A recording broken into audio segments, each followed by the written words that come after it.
Je vous présente le docteur Michel Bureau. Monsieur Bureau est le président de la Commission sur les soins de vie depuis le 3 juillet 2018. Dr Bureau est médecin spécialisé en pédiatrie, néonatologie et pneumologie. Il est un leader académique et professionnel et un haut gestionnaire du système de santé au Québec. À l'Université de Sherbrooke et à l'Université McGill, il a fait carrière à titre de médecin dans les soins intensifs néonataux et pédiatriques, de professeur et de chercheur. Il fut aussi directeur du département et doyen de la faculté de médecine de l'Université de Sherbrooke et président-directeur général du Fonds de recherche en santé du Québec. De 2015 à 2018, il a été sous-ministre associé à la Direction générale des services de santé et de médecine universitaire. En plus de sa fine connaissance du réseau de la santé et des services sociaux, le Dr Bureau a acquis une expérience clinique variée des soins de fin de vie à titre d'intensiviste, de directeur de clinique de fibrose kystique et de responsable de l'Organisation des services du cancer et des soins palliatifs au Québec. Dr Bureau, à vous la parole. Merci. Je remercie le ministre d'avoir mis ce forum à ce moment-ci, particulièrement où il est discuté au fédéral le projet de loi C7. Chers parlementaires, distingués invités, prochain cliché, s'il vous plaît. On dirait que depuis janvier, où il y a eu le premier forum, le 27 janvier, jusqu'à maintenant, 10 ans se sont écoulés tellement il y a eu d'événements sociaux et l'évolution de la société, surtout pour les conditions de fin de vie. La loi de 2014, vue par la Commission qui veille à son application depuis 5 ans, depuis décembre 2015, nous apparaît une très, très bonne loi, faite de façon judicieuse et sa mise en œuvre soulève les problèmes que l'évolution de la condition de fin de vie soulève dans nos sociétés, mais elle fut bien pensée et bien organisée et les mécanismes de sauvegarde raisonnables pour protéger les demandeurs et les personnes les plus vulnérables. L'aide à mourir au Québec a été réalisée dans plus de 6 000 personnes qui étaient en fin de vie et qui étaient souffrants.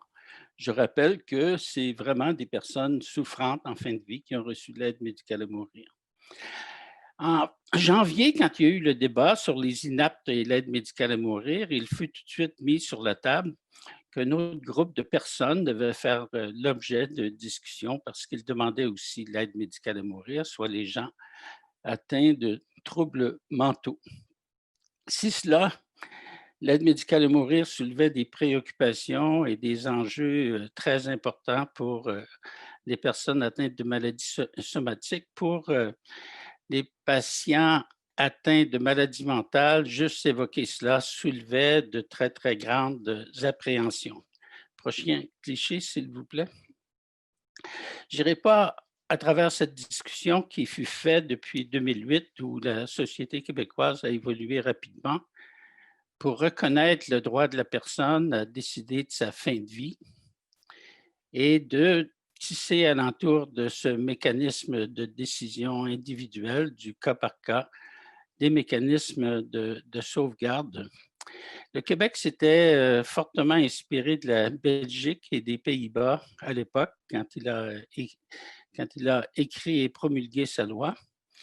Et comme en Belgique et aux Pays-Bas, quand l'AMM est donné à une personne, il y a une obligation de déclaration qui doit décrire le tableau clinique pour qu'un tiers puisse regarder si cette décision médicale était conforme à la loi. Et c'est la commission de fin de vie à qui on a confié ce rôle. Prochain cliché. Les appréhensions qu'il y avait en 2014, et quand on écoute le transcript de la commission parlementaire qui avait adopté la loi, on les voit toutes revenir. Les premières, c'était les médecins. Est-ce qu'ils vont vouloir? Les médecins n'étaient pas très favorables, plutôt défavorables. Ça ne fait pas partie de leur mission et de leur serment d'Hippocrate, disait-il. Est-ce que les médecins sont trop peu nombreux? Certains seront-ils trop libéraux pour accepter la demande sans toutes les justifications, d'autres trop restrictifs? C'est un stress épouvantable pour les médecins qui disent ne pas endormir la nuit précédente quand ils procèdent à l'aide médicale à mourir le lendemain.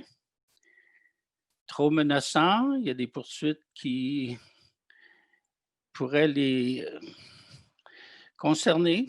Trop demandant. Pour les patients demandeurs, est-ce qu'ils seront suffisamment écoutés?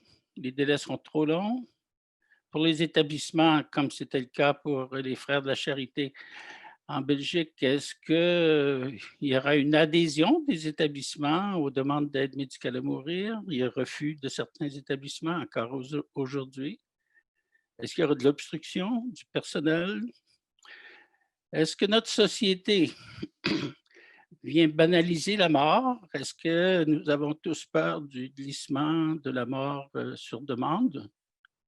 Toutes ces appréhensions ont été soulevées à divers moments de 2015 à maintenant et de façon raisonnable. Ces appréhensions ont été amenuisées. Cependant, on doit rester vigilant pour chacune de ces choses. Il n'y a pas suffisamment de médecins. Les demandes varient de l'un à l'autre, les évaluations aussi. Alors, ça demande beaucoup de prudence et ce restera ainsi. Le prochain cliché. La, la commission parlementaire avait dit qu'il devrait surveiller les soins de fin de vie en général et on a décidé de créer, à l'image de la société civile, une commission à distance du gouvernement, faite de représentants des usagers, des éthiciens, médecins, infirmières, pharmaciens, travailleurs sociaux, juristes, gestionnaires, pour examiner toute question de fin de vie, en particulier vérifier a posteriori chaque AMM et, le cas échéant, prendre les décisions appropriées. Quelle sorte de décision? Souvent revenir au médecin pour bien comprendre ce qu'il a fait, discuter avec lui des critères de la loi, revenir aux établissements qui n'étaient peut-être pas toujours ouvertes à recevoir les demandes, revenir aussi aux organismes qui doivent acheminer les demandes aux bons endroits quand elles leur sont présentées. Prochain cliché. Je ne reviens pas sur les critères d'admissibilité, ils ont été discutés précédemment, sauf sur le critère de fin de vie. Dans la commission parlementaire qui en discutait, quand on parlait de fin de vie, l'image qui revenait toujours, c'était une personne qui a le cancer et qui a des souffrances inapaisables et qui demande l'aide médicale à mourir. Habituellement, on pensait que c'était dans les 3 derniers mois de la vie, mais en tout cas, on disait généralement que la période de 12 mois serait admissible, peut-être un peu plus dans des cas exceptionnels. Donc, toute la loi et le travail de la commission est bâti pour pour le médecin recevoir des demandes de gens qui sont en fin de vie et pour la commission qui vérifie l'application de la loi, ça s'adresse à des gens dont la mort est imminente parfois ou c'est une question de quelques semaines ou de quelques mois. Prochain cliché. Il y avait une interrogation. On ne savait pas combien de personnes demanderaient l'aide médicale à mourir. La réflexion qui prévalait était que des cas d'exception en feraient la demande. Nous voyons ici sur ce cliché que nous aurons cette année 2000 demandes, pas demandes, 2000 administrations d'aide médicale à mourir. Les demandes sont probablement 25% de plus que ça. Certaines sont refusées. Et même si le nombre est grand et que la courbe est droite et qu'elle se dirige probablement vers 3000 demandes, 3000 AMM par année, 3000, 3500, il reste que C'est des cas d'exception qui demandent l'aide médicale à mourir et le reçoivent. Il meurt 66 000 Québécois par année. De ceux-là, 2 000 cette année auront de l'aide médicale à mourir et c'est des personnes dont la mort qui s'en vient est prévisible et ils sont en grande souffrance. Alors, ce reste une demande relativement d'exception de 3 à 4 que nous aurons sans doute au Québec d'aide médicale à mourir. Je fais ici une petite parenthèse. Je regardais tout à l'heure de Mme Herman, dont la conférence était extraordinaire. Je regardais ces chiffres pour les gens qui ont eu l'aide médicale à mourir pour motif de trouble mental. Et c'est à peu près 1 du 2000 que nous avons ici au Québec, par exemple, si je transpose. C'est donc, si l'aide médicale à mourir est déjà une exception, l'aide médicale à mourir pour motif de trouble mental est l'exception de l'exception. Prochain cliché. Celui-ci montre que les gens qui demandent l'aide médicale à mourir sont vraiment en fin de vie. 60 ans et plus, d'habitude le cancer, souffrance inapaisable, étaient tous à moins de 12 mois de la fin de vie, plus souvent en centre hospitalier. Mais si vous regardez les 3 premiers chiffres de ce cliché, 81% étaient dans les 3 derniers mois de la vie.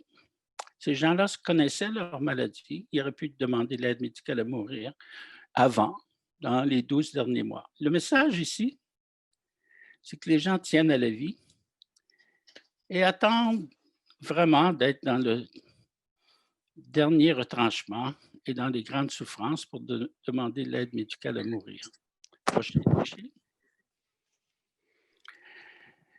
Notre société a grandement évolué et j'ai l'impression que ce que je vais vous présenter tout à l'heure, qui concerne la réflexion des groupes défenseurs des droits des personnes atteintes de troubles mentaux, j'ai l'impression que si on refaisait cette étude aujourd'hui ou cette écoute, elle serait très différente. La société évolue rapidement.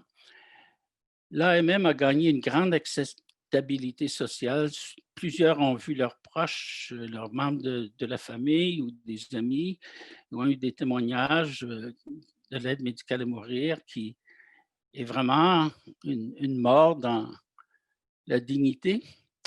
Et ceci, du bouche à oreille, a amené l'expérience du bien mourir dans la dignité. Et en passant, je cite le livre du monsieur Jean Desclos, prêtre, qui a écrit un livre formidable récemment sur, et ça me rappelait ce que disait tout à l'heure Madame Herman sur les frères de la charité. Tout le monde évolue. Je crois que la pensée religieuse aussi évolue sur ce sujet. Je vous invite à lire le livre de Jean Desclos qui est paru cette année. Nous passons, avec la disparition du critère de fin de vie, de l'AMM pour les mourants, souffrants, à l'AMM pour ceux qui ont des maladies chroniques, comme Madame Gladu, Monsieur Truchon, et aussi certaines personnes qui ont des problèmes inapaisables de troubles mentaux. Le concept de maladie grave et incurable dans notre loi s'est élargi un peu pour des conditions graves et incurables. Parfois, ce n'est pas une seule maladie, mais c'est un ensemble de maladies qui causent la situation irréversible et inapaisable des souffrances d'une personne. Ce sont donc des comorbidités, souvent, plutôt qu'une maladie unique, grave et incurable.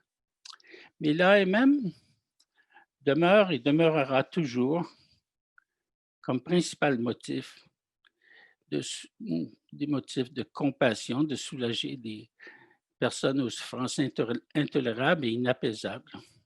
Prochain cliché.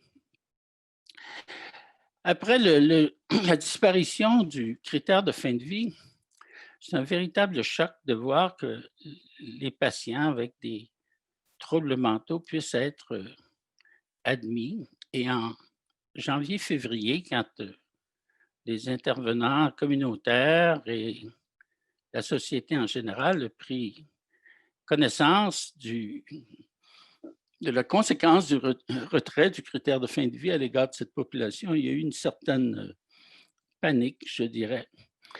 Nous l'avons senti. Cependant, les autres critères demeurent. Il faut que ce soit une maladie grave et incurable, une aptitude à consentir, que ce soit une personne comme M. Truchon, ou que ce soit quelqu'un qui a une maladie mentale qui le justifierait. Il faut qu'il y ait un déclin avancé des capacités, il faut qu'il y ait des souffrances physiques et psychiques qui sont inapaisables. Prochain cliché. Madame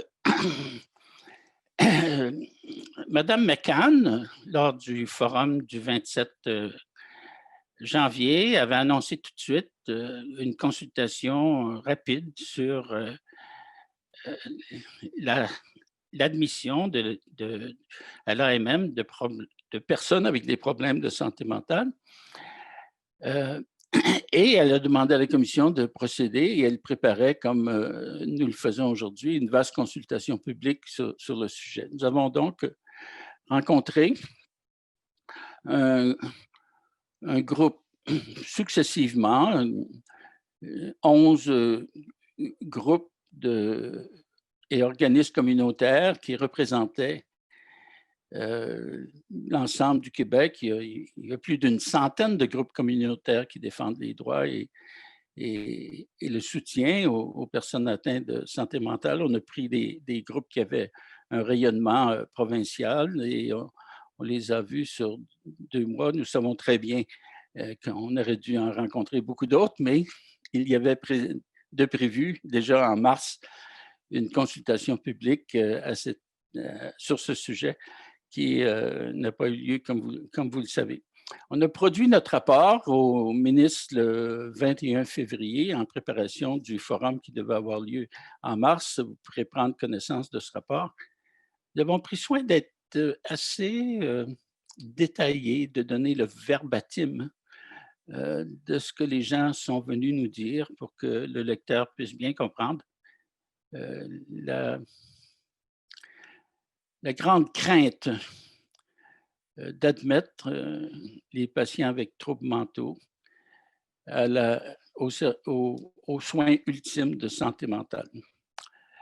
Le prochain cliché. Pour les organismes consultés, leur raison d'être, c'est de soutenir les personnes atteintes de troubles mentaux. Et si on arrive avec une proposition, si le médecin arrive avec une proposition ou une acceptation de l'aide médicale à mourir, ceci pourrait créer une grande démotivation de ces gens qui font un travail extraordinaire. Le soutien que ces groupes-là ont à ces personnes vulnérables nous est apparu extraordinaire quand on les a écoutés et on a compris leurs craintes et leur appréhension. Prochain cliché. Les risques, vous les devinez. La première chose, c'est de dire nous travaillons à la prévention du suicide et vous allez donner un message contradictoire.